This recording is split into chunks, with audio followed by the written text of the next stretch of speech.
It was 1956. America stood at the pinnacle of its prestige, and the Rockefellers were the nation's first family, not only of wealth, but also of power. If there was an establishment in America in the 50s, it was these Rockefeller brothers. These young men have taken their place as these absolutely unique members of a unique family. They're, in some sense, the very tip of this kind of the American century, the American experience, this optimism that buoys America in the post-war era. They were, in many ways, at the center of business life, conservation life, environmental life, political life.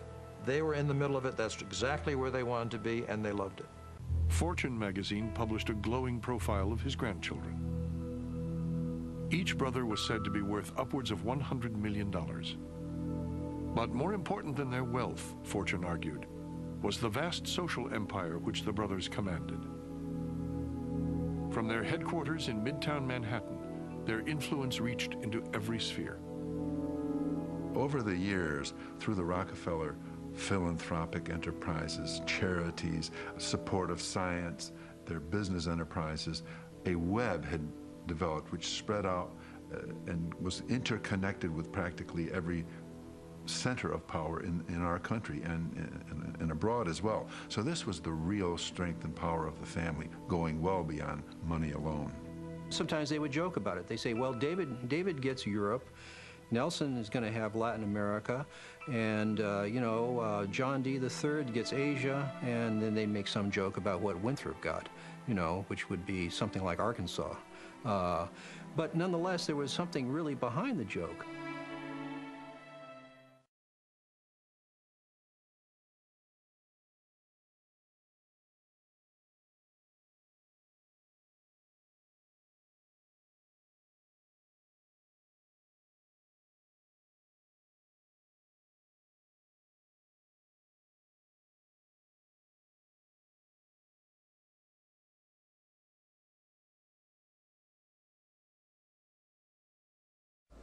As many of you already know, the Rockefeller family is one of the wealthiest families on the planet, with independent estimates pointing upwards of 11 trillion US dollars. The Rockefellers have a proven history of lying in order to conceal their true wealth.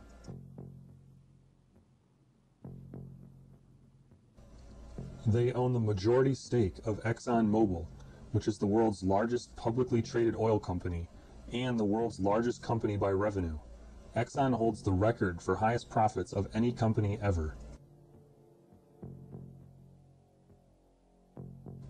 The Rockefellers also own J.P. Morgan Chase, which is the largest banking institution in America by deposits and market cap.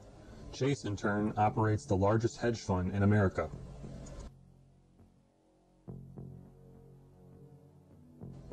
It was during David Rockefeller's years as chairman of Chase that he devised a plan to build the World Trade Center complex, and with the cooperation of former New York State Governor Nelson Rockefeller, the Rockefeller family commissioned the first designs for the World Trade Center.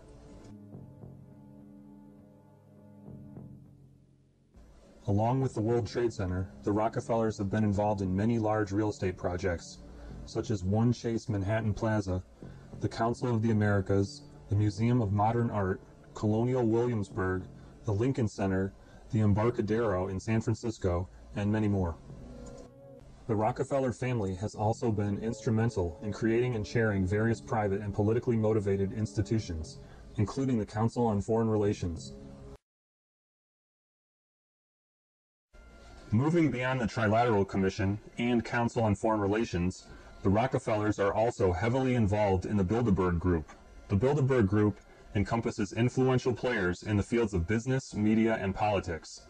They meet in secret locations once every 4 years and discuss secret plans. David Rockefeller is the original U.S. founding member of the Bilderberg Group, a life member and member of the Bilderberg Steering Committee. Bilderberg members include David Rockefeller Jr., J. Rockefeller, Zbigniew Brzezinski, Hillary Clinton, Bill Clinton, Tom Daschle, Chris Dodd, John Edwards, Tony Blair, Bill and Melinda Gates, David Gergen, Chuck Hagel, John Hines, Vernon Jordan, Henry Kissinger, Dan Quayle, George Pataki, current Treasury Secretary Hank Paulson, Colin Powell, Condoleezza Rice, Bill Richardson, Paul Wolfowitz, and many more.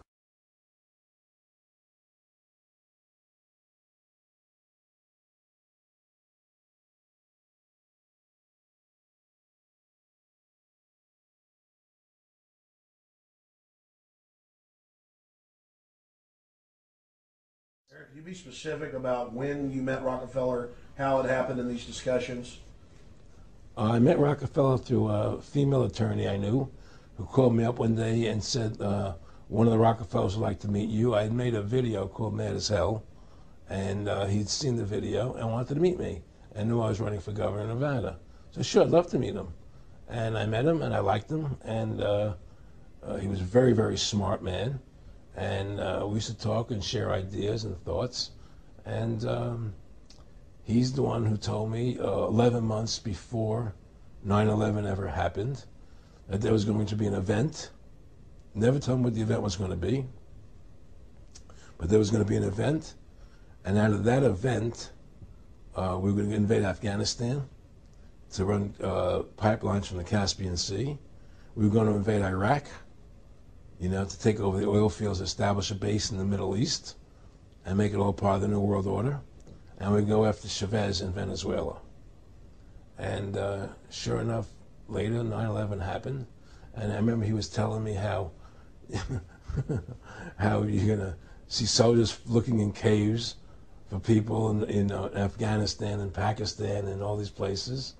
And there's going to be this war on terror, which is no real enemy. And the whole thing is a giant hoax, you know, but it's a way for the government to take over the American people. He told you it was going to be a hoax. Oh, yeah. Oh, yeah. There's no question. He says, there's going to be war on terror. And he's just laughing. There's no, who are we fighting? 9/11 was done by people in our own government and our own banking system to perpetuate the fear of the American people into subordinating themselves to anything the government wants them to do. That's what it's about, and to create this war, this endless war on terror. This was 11 months before 9/11. Yeah. And Nick Rockefeller, who's a lawyer, he's become your friend over the previous years, and he's saying to you that there's going to be this big event, and then out of that we're going to have a war on terror, and it's just going to go on and on. Right, an endless war on terror without any real enemy. That you can never, so you can never define a winner. And did he say that it's going to be perfect because you can't define an enemy? It just goes on Yeah, and on? because you can't define a winner. There's no one to beat, so it goes on and on forever. And they can do whatever they want. They scare the hell out of the American public. Look, this whole war on terror is a fraud. It's a farce. It's very difficult to say it out loud because people are intimidated against saying it. Because if you say it, they want to make you into a nutcase. The ultimate goal that these people have in mind is the goal to create a one-world government run by the banking industry, run by the bankers, and they're doing it in sections. The European currency, the euro, and the European Constitution is one part of it. Now they're trying to do it in America with the North American Union, right? And they want to create a new currency called the Amero, right? And the whole agenda is to create a one-world government where everybody has an RFID chip implanted in them. All money is to be in those chips, right? There'll be no more cash. And this is given me straight from Rockefeller himself. This is what they want to accomplish. And all money will be in your chips. And so instead of having cash, anytime you have money in your chip, they can take out whatever they want to take out whenever they want to.